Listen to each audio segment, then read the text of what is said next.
Just days before the Independence Day celebrations, the political rift in Israel seems to only be widening. For the 16th week in a row, the masses took to the streets across the country in protest of the Benjamin Netanyahu government's proposed judicial overhaul. This week's rallies come just before the country turns to commemorate its fallen on Memorial Day. And perhaps for the first time since its establishment, there's a genuine fear this sacred day will turn into a political battlefield. So with the clock ticking down on the prospects of reaching compromise over the judicial reforms, maybe it's time to call it a day. If tensions are getting so out of hand, can governance and trust be restored? Or is Israeli society too fragmented? On its 75th birthday, should it stick together? Or is separation the answer for the state of Israel? So let's get to it, gentlemen. On its 75th birthday, should it stick together, or is separation the answer for the state of Israel? As always, we begin with our quick fire round, 30 seconds each to lay out your initial stance, and we pick it up from there. So, Dr. Zubida, please take the lead.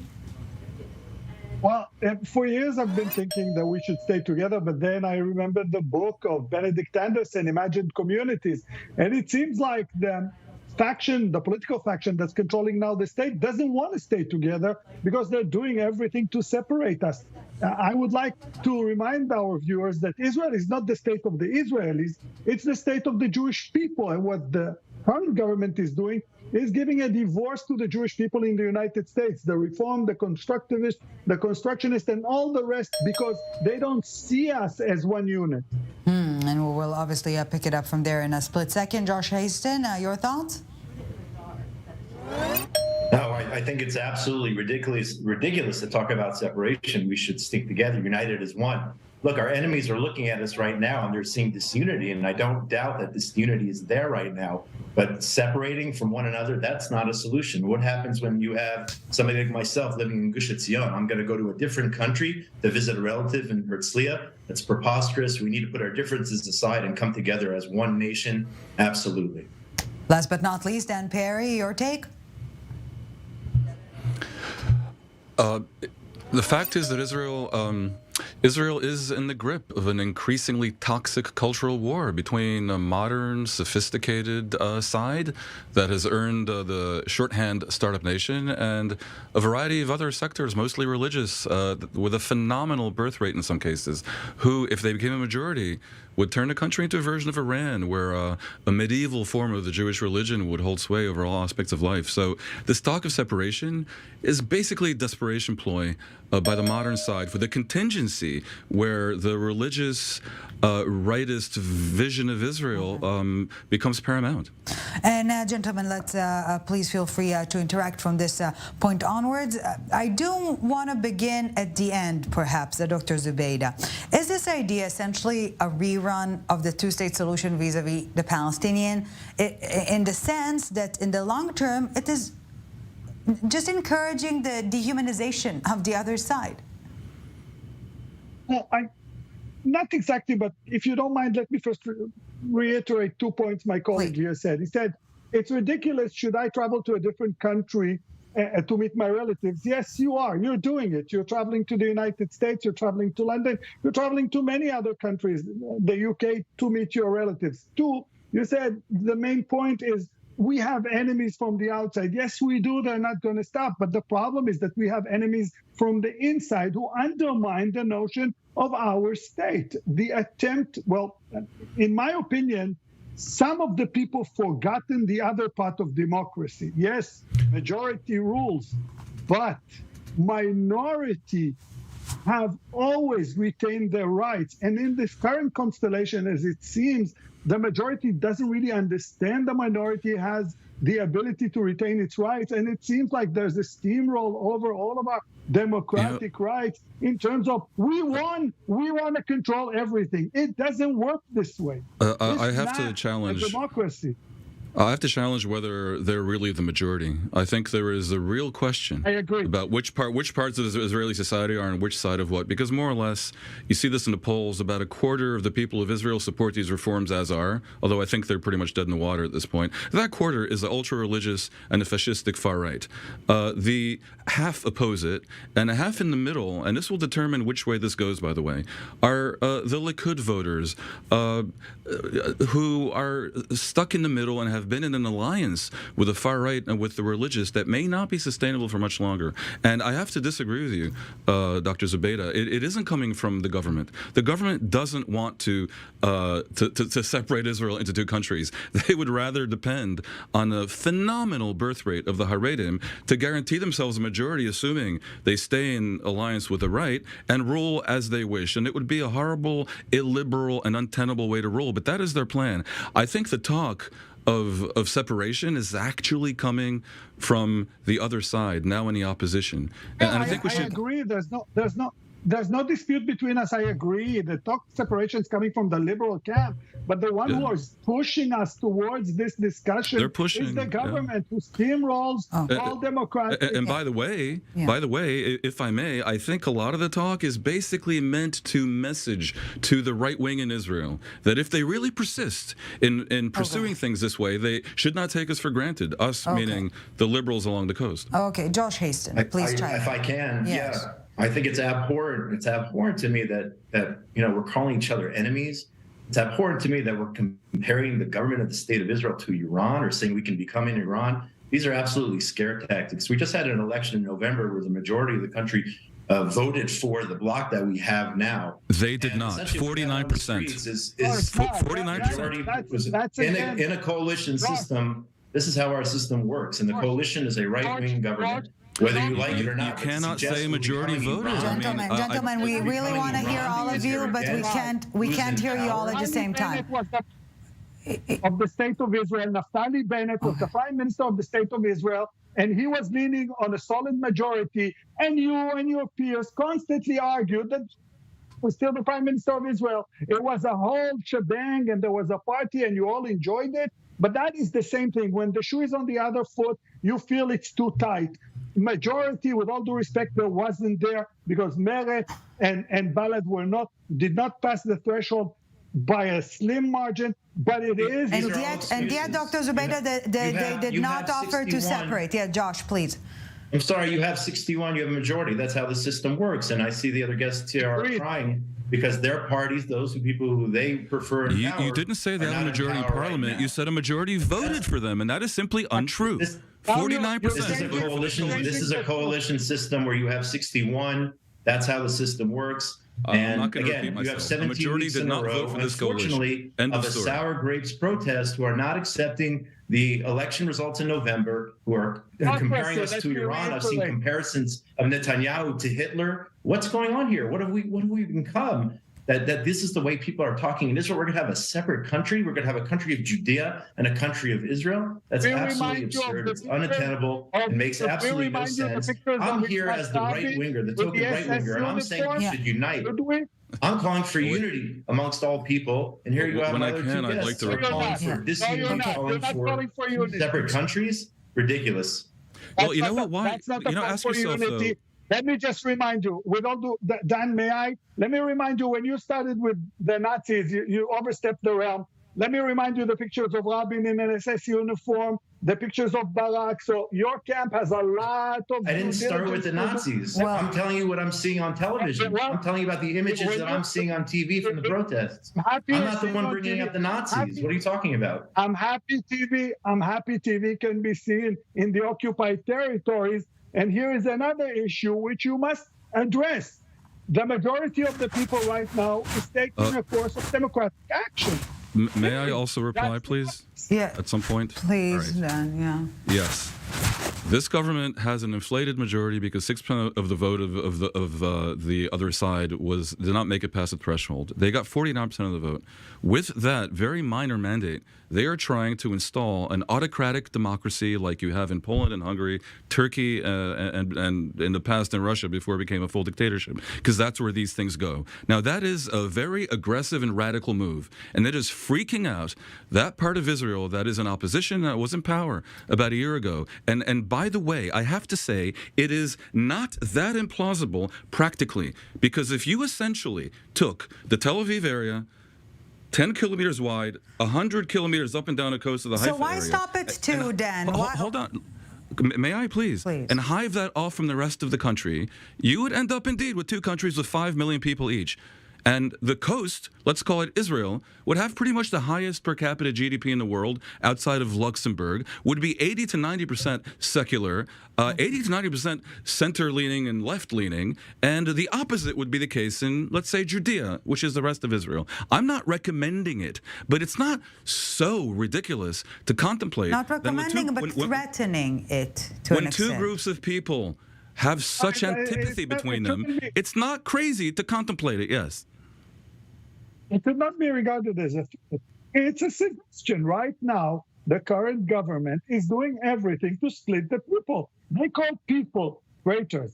They are violent towards them. They do everything to discredit them. We just heard a lie after a lie trying to relive or rebuild the truth. It doesn't work this way. If we are brothers, and I assume that would be a sentence at the end of this, and not an imagined community like Benedict Anderson, then show us we're brothers. That's the deal. So Josh, is fake unity better than no unity? No, I think we need real unity. I think we need to be unified when things are good. I think people need to accept the democratic process and not be sour grapes. And, and not make these radical, insane comparisons that we're becoming Iran, that we're becoming some radical country. Well, we are. And again, That's what will happen. This last time I was on your show. Yeah. I guarantee you 95% of the people don't even understand what is the judicial reform, what is it about, and how it is actually necessary. Okay, but you have people who are gathering who are either anti-BB, who don't like Ben Gvir, or don't like Smotrich. They're gathering together on Saturday nights and they're having these massive rallies. They don't even understand how the judicial reform is absolutely necessary and will not take away from the democracy, which is the state of Israel. And these are scare tactics being used, and that's what's causing the disunity. It's coming perhaps from the viewers then. Medinat Tel Aviv, this country of Tel Aviv, which is absolutely absurd to suggest that they should go on their own. 5 million people would form a state. Perhaps the viewers should know what the reforms really were. Preposterous. They wanted the government to appoint the judges and to be able to even overrule its puppets by a majority of 1 in the parliament, which basically means the prime minister becomes omnipotent. That is the model that you have in Hungary. And I think you have vastly underestimated the degree to which that political overreach has created toxicity in this country. And you get what you deserve when we have to confront a desire by the modern part of Israel to perhaps escape this fate. Dr. Zubida, 10 seconds before we take a break. And you just call 95% of the Israeli people stupid. They don't know what they're doing. They're out there on the street just because they hate Bibi. And then you call this ludicrous, ridiculous. Okay, we will continue calling each other names after the break. Gentlemen, we're taking a few minutes break, and we're back with the summit. Don't go anywhere. Welcome back to the summit. Still with us, our feisty panelists, Dr. Hani, Zubida, Dan Perry, and Josh Hasten. Thank you, gentlemen, for staying with us. We're also staying on topic, but before we get back to our conversation, I do want us to take a look at some data. A fresh weekend poll by the Israeli public broadcaster Khan indicates that a majority of Israelis are pessimistic about the country's future. We're talking 48% of respondents believing the situation in Israel is only going to get worse in the coming years. Just 20% think things will improve compared to the same question asked shortly after the last elections. 42% then believe the situation would worsen, meaning that in the past 5 months, 6% more people feel the situation is going to deteriorate. And when asked whether they felt represented by the Benjamin Netanyahu government, 60% said no.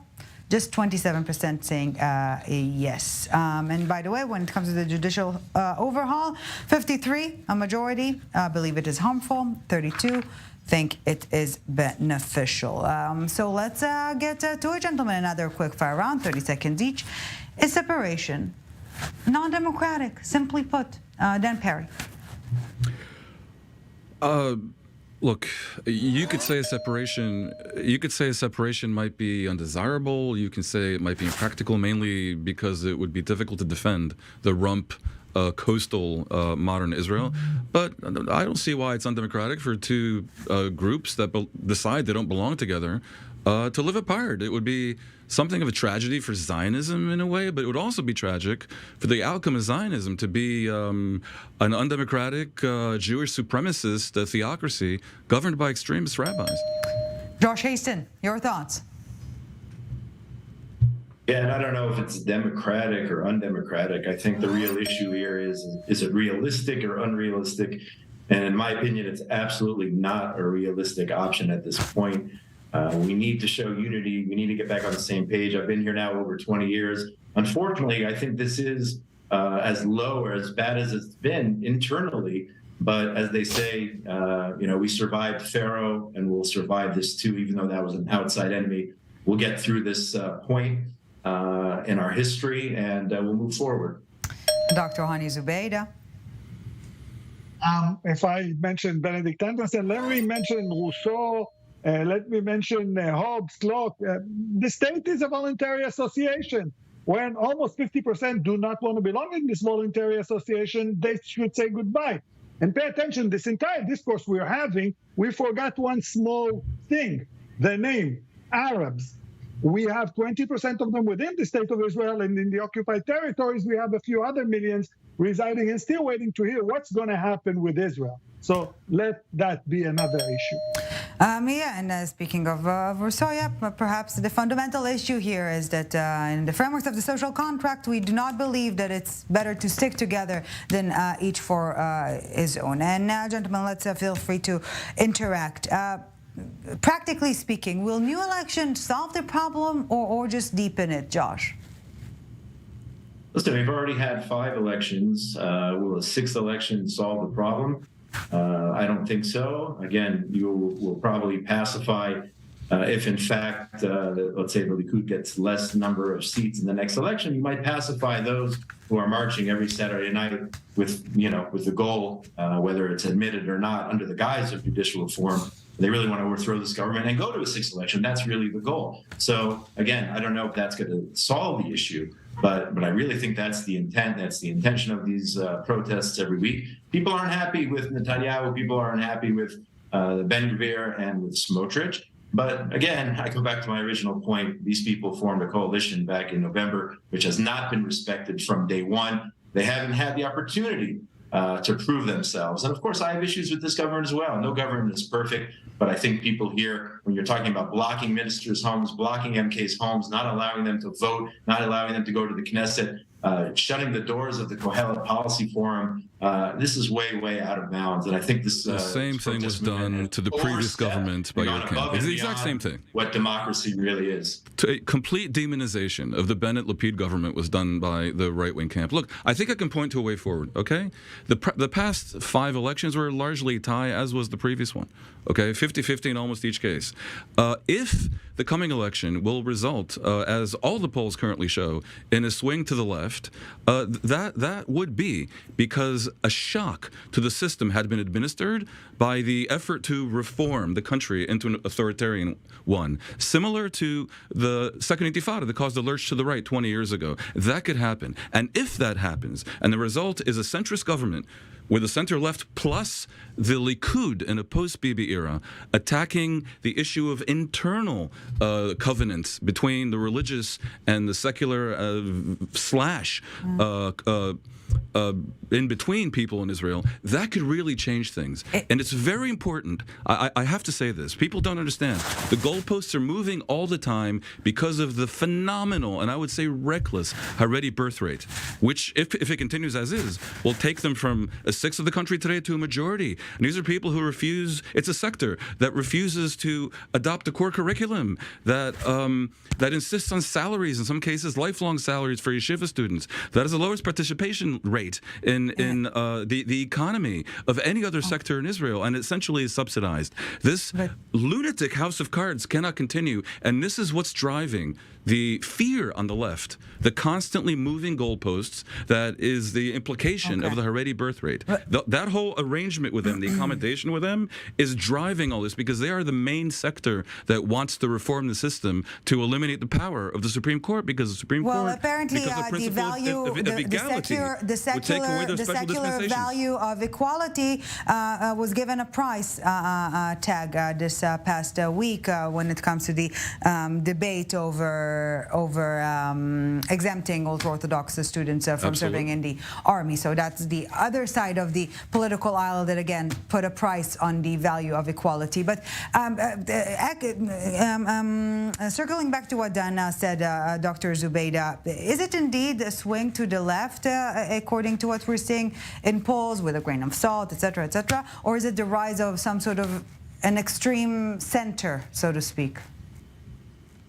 We'll never know until we get to the elections. Let me just remind my colleagues two things. One, this is the 25th election Israeli had, not the 5th election. Two, there was an election almost like 2 years ago. Bennett was chosen to be the prime minister under the coalition, and everything was done to dethrone him, go to another election, which is okay. It's legitimate. It's democracy, and that's a good thing. Third, I don't like the argument about birth rates and so on. If you have an issue with the birth rate of the Haredim, go make children or do something else. But the birth rate is the birth rate. I'm not getting into the womb or the family planning of any other group. May that be any group. However, and this is important, let me say that you cannot disqualify the Arabs as a legitimate member of the Israeli coalition. And this has been done by the right on a constant basis.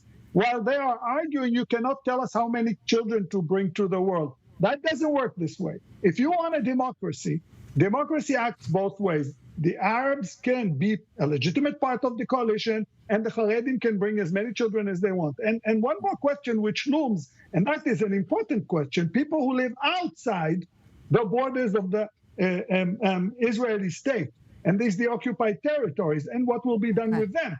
Because now, the people who are holding the occupied territories are what you call... Of course, but guys, one quick point. We're nearing the end of the discussion, and I want to let Josh... let's... Dan, in one sentence so we can hear Josh, please. Now, I was just going to say, it seems like everything would be hunky-dory if we just allow the left or left of center back in power. We've gone down that road before. We've seen what the left or left of center has brought us. We're talking about the disaster of the Oslo Accords. We're talking about the so-called Second Intifada. So we've been down that path before. I think we should allow this government the opportunity, as it hasn't had a chance to. It's been busy dealing with all these protests, give them a chance to rule, because they were elected to do so. Okay, Dan Perry, wrap it up for us. So I don't know if in the end Israel and Judea will separate. I think probably not. But what might happen is cantonization of Israel, a sort of federalization, because there is simply no way on earth that you can expect the secular people of the coastline to put up with religious rule and endless conflict with the Palestinians. If that is what the right wants, there's going to have to be some kind of federalization. And if I had to guess, that's where things are headed. If Israel is turning into Switzerland, maybe that's not such a bad thing. On that note, Dr. Hani Zubida, Josh Hasten, and Dan Perry, thank you very much for this.